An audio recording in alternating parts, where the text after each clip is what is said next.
Ce week-end, Cyril Hanouna a appris une chose incroyable. Alors quand il a pris l'antenne le lundi, il ne pouvait pas faire autre chose que de pousser un coup de gueule.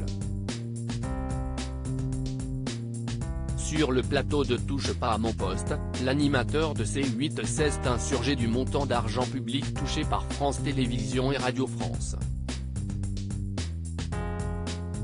Explication. Cyril Hanouna s'en prend à la ministre de la Culture après un week-end bien mérité. Cyril Hanouna et sa jolie bande de chroniqueurs ont fait leur retour dans TPMP pour une nouvelle semaine. Et si d'habitude, l'animateur de Touche pas à mon poste prend l'antenne avec un moment léger, ce n'était pas le cas cette fois-ci. En effet, le trublion du PAF a décidé de transformer la dernière partie de l'habituel 6 à 7 en tribune. Dans son viseur, France Télévisions, mais aussi la ministre de la Culture, Rima Abdul Malak. Il faut dire que durant ses jours de repos, il a fait une découverte incroyable.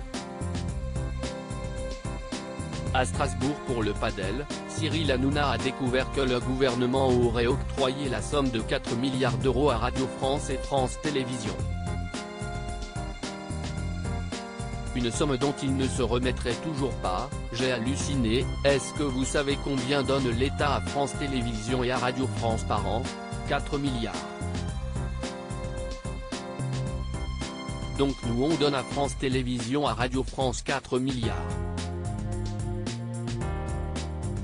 Selon l'animateur, contrairement à C8, France Télévisions ne dénoncerait pas assez les problèmes de société.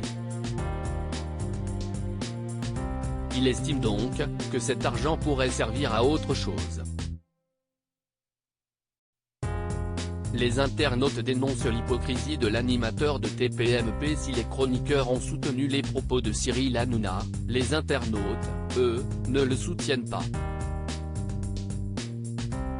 Il faut dire que ces derniers ne veulent pas voir disparaître les chaînes du service public.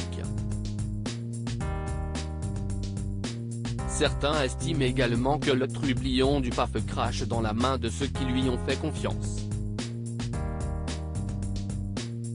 Pour rappel, l'animateur de C8 a travaillé durant plus de 5 ans pour France Télévisions. S'y estime même là-bas qu'il a lancé Touche pas à mon poste. Il faut également savoir que cette contribution à l'audiovisuel public était, jusqu'à 2021, financée par la redevance. Supprimée en 2022, elle est compensée par un transfert d'une fraction du produit de la TVA jusqu'à fin 2024. Elle finance notamment France Télévisions, Radio France, Arte France, France Média Monde, France 24 et RFI, TV5 Monde et l'Institut National de l'Audiovisuel, INA.